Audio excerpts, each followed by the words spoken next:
आज के इस विश्लेषण में हम बात करेंगे आंग्ल मैसूर युद्ध की, यानी हैदर अली और टीपू सुल्तान की कहानी। अगर ये विश्लेषण पसंद आए तो इसे लाइक और शेयर जरूर कीजिएगा। चलिए शुरू करते हैं। तो जरा सोचिए, दक्षिण भारत में एक ऐसा राज्य जो 30 साल तक, जी हां 30 साल तक ताकतवर ब्रिटिश ईस्ट इंडिया कंपनी को टक्कर देता रहा। ये कहानी है मैसूर की, जिसकी कमान थी हैदर अली और फिर उसके बेटे टीपू सुल्तान के हाथों में।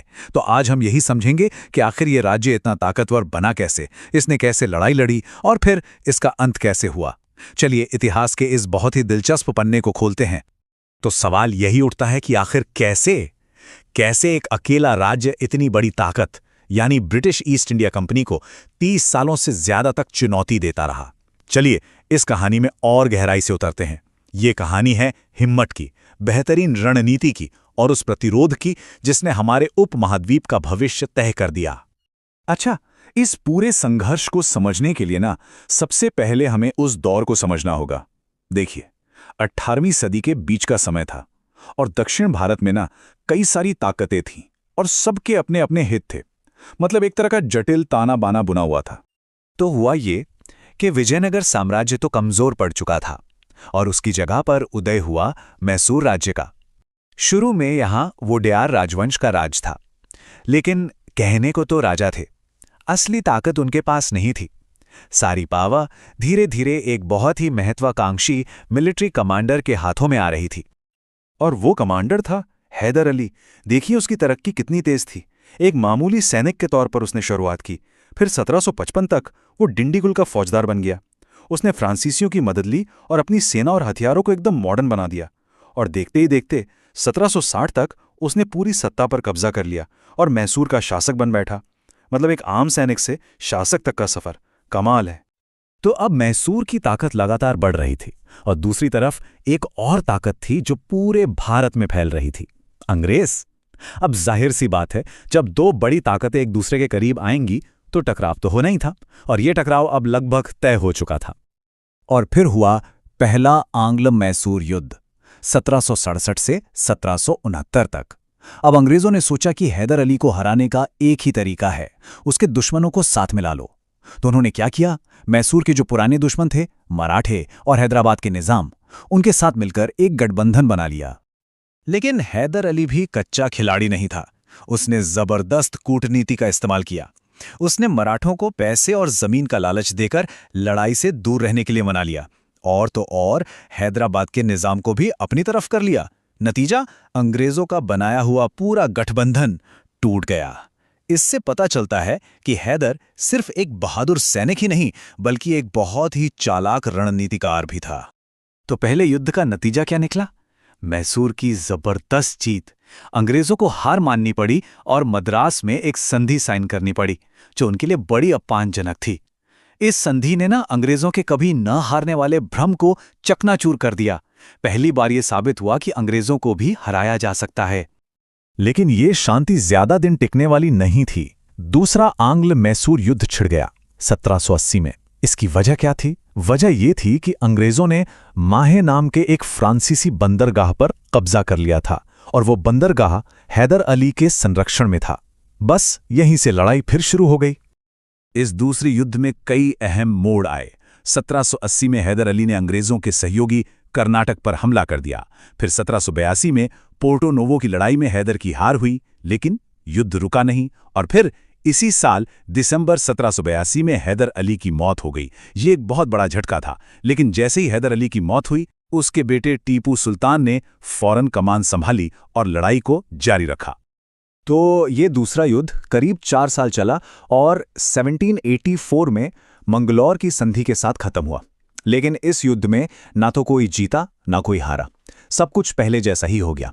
जमीन और कैदी वापस कर दिए गए। अब जब कोई नतीजा ही नहीं निकला तो इसका मतलब साफ था, एक और लड़ाई, तीसरा युद्ध होना लगभग तय था। और यहीं से ये पूरा संघर्ष एक नए दौर में दाखिल होता है। एक तरफ था टीपू सुल्तान का जबरदस्त प्रतिरोध और दूसरी तरफ थी अंग्रेजों की जिद कि किसी भी तरह टीपू को रास्ते से हटाना है। तीसरा आंग्ल मैसूर युद्ध शुरू हुआ 1790 में। इसकी शुरुआत तब हुई जब टीपू ने त्रावणकोर पर हमला कर दिया, जो कि अंग्रेजों का सहयोगी राज्य था। बस अंग्रेजों को तो बहाना ही चाहिए था। गवर्नर जनरल कॉर्नवालिस ने एक बहुत बड़ी सेना के साथ जवाबी हमला कर दिया। इस युद्ध का अंत मैसूर के लिए बहुत बुरा साबित हुआ। टीपू की हार हुई और उसे 1792 में श्रीरंगपट्टनम की संधि पर दस्तखत करने पड़े। ये संधि मैसूर के लिए एक तबाही जैसी थी। सोचिए, मैसूर को अपना आधा इलाका खोना पड़ा, उस पर 3 करोड़ रुपए का भारी भरकम जुर्माना लगाया गया, और सबसे बड़ी बात, टीपू के 2 बेटों को अंग्रेजों ने बंधक बना लिया। ये टीपू के लिए एक बहुत बड़ा झटका था, आर्थिक भी और व्यक्तिगत भी। तीसरे युद्ध ने मैसूर की कमर तोड़ दी थी। उसकी ताकत लगभग खत्म हो चुकी थी और अब अंग्रेजों के पास एक नया और पहले से भी ज्यादा आक्रामक गवर्नर जनरल आ गया था। उसने सोचा कि यही सही मौका है मैसूर के इस खतरे को हमेशा हमेशा के लिए खत्म कर देने का। और फिर आया चौथा और आखिरी आंग्ल मैसूर युद्ध 1799 में। गवर्नर जनरल वेलेज़ली ने टीपू के सामने एक सीधी सी शर्त रखी।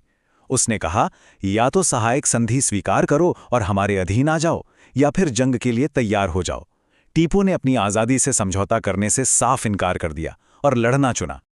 और बस 1799 में अंग्रेज़ों और निज़ाम की मिलीजुली फौजों ने मैसूर की राजधानी श्रीरंगपट्टनम पर धावा बोल दिया। टीपू सुल्तान अपनी आखिरी सांस तक लड़ता रहा और इसी लड़ाई में मारा गया। और ये इस कहानी का आखिरी अध्याय था। टीपू की मौत के साथ ही एक आज़ाद मैसूर राज्य का वजूद भी खत्म हो गया। इस युद्ध के बाद क्या हुआ? अंग्रेजों ने मैसूर के बड़े बड़े हिस्सों पर कब्जा कर लिया। वोडियार राजवंश को गद्दी पर तो वापस बिठाया, लेकिन अब वो सिर्फ एक छोटा सा राज्य था जो अंग्रेजों के कंट्रोल में था। मतलब मैसूर अब एक रियासत बन चुका था। और इसके साथ ही दक्षिण भारत में ब्रिटिश हुकूमत को चुनौती देने वाली सबसे बड़ी ताकत खत्म हो गई थी। तो ये थी लगभग 30 साल तक चले इस लंबे संघर्ष की कहानी। चलिए एक बार इन चारों युद्धों को एक साथ संक्षेप में देख लेते हैं ताकि पूरी तस्वीर साफ हो जाए। यहां देखिए, पहला युद्ध 1767 से 69 तक, जिसमें मद्रास की संधि हुई और हैदर अली की जबरदस्त जीत हुई। दूसरा युद्ध 1780 से 84 तक, मंगलौर की संधि के साथ खत्म हुआ, लेकिन नतीजा कुछ नहीं निकला। तीसरा युद्ध 1790 से 92, श्रीरंगपट्टम की संधि के साथ खत्म हुआ और इसमें टीपू की बड़ी हार हुई। और आखिर में चौथा युद्ध 1799 में, जिसमें कोई संधि नहीं हुई क्योंकि इसमें टीपू की मौत हो गई और मैसूर का पतन हो गया। तो साफ दिखता है कि कैसे हालात मैसूर की जीत से शुरू होकर उसकी पूरी तबाही तक पहुंचे। टीपू की हार के बाद एक बड़ा सवाल खड़ा होता है, क्या अब भारत में ब्रिटिश विजय को रोकने वाला कोई बचा था? मैसूर का गिरना इतिहास का एक बहुत बड़ा मोड़ था। ये हमें सोचने पर मजबूर करता है कि अगर नतीजा कुछ और होता तो शायद आज भारत का इतिहास भी कुछ और होता। अगर ये विश्लेषण अच्छा लगा हो तो इसे लाइक और शेयर जरूर कीजिएगा और चैनल को सब्सक्राइब करना मत भूलिएगा।